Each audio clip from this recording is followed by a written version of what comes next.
All right, so talk to us about this the token generation event that's happening in September, I guess we're calling it, right? So what's the fill us in a little bit more.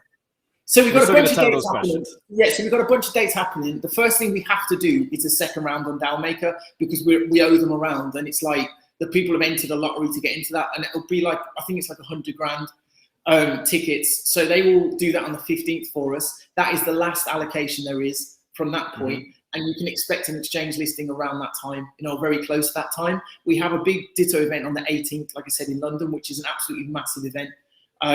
It's so we'll be announcing probably the first artist drop that we do at the event. We'll be announcing the partnership at the event, some other news, probably some Algorand news too, probably some yldy news, and then we'll have an artist drop this month.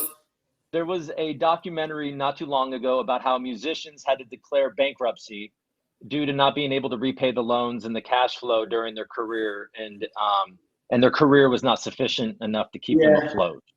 Do you know that the problem was, right? And I've got artists that I work with who are on 9% deals, 9%. So basically what happens is they sign a record deal, they get maybe like 20 grand advance, right? 20 grand. And then their master goes to the record label, which is the whole ownership of the song. They get paid 9% back.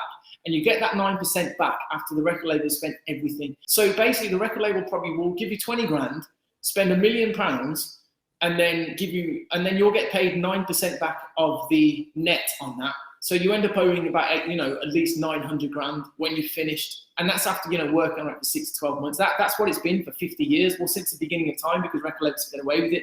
At the moment, the reason I started with Ditto was because I was on a label and I couldn't release any music anywhere. I couldn't even get it in a shop. No one would give me without a deal with a label, you couldn't do anything. And now because of streaming and sites like Ditto, artists are more in control. And the labels actually can't get away with that. They would do it. Whenever you see artists do a press release about, we're doing this, you have to do it now. You'd still be taking 91% if you could. Unfortunately, all the artists you see from the 80s and 90s, early 2000s don't have any money. All the, massive artists, man. Anyone who's had a #1 single, they probably ended up in debt, which is mad. And if they're not touring anymore, which a lot of them aren't, they don't have any income. But what you're seeing now is people that Ditto work with, AJ Tracy, your Stormzy's, Dave, who, we worked with for a long time. These guys all own their music. And that means they'll be earning money. Chance the Rapper owns everything. So he'll be earning money for the next, his family will earn money always from that music every year. So it's a much better spot now. Right. And that's why Opulous is going to capitalize on that.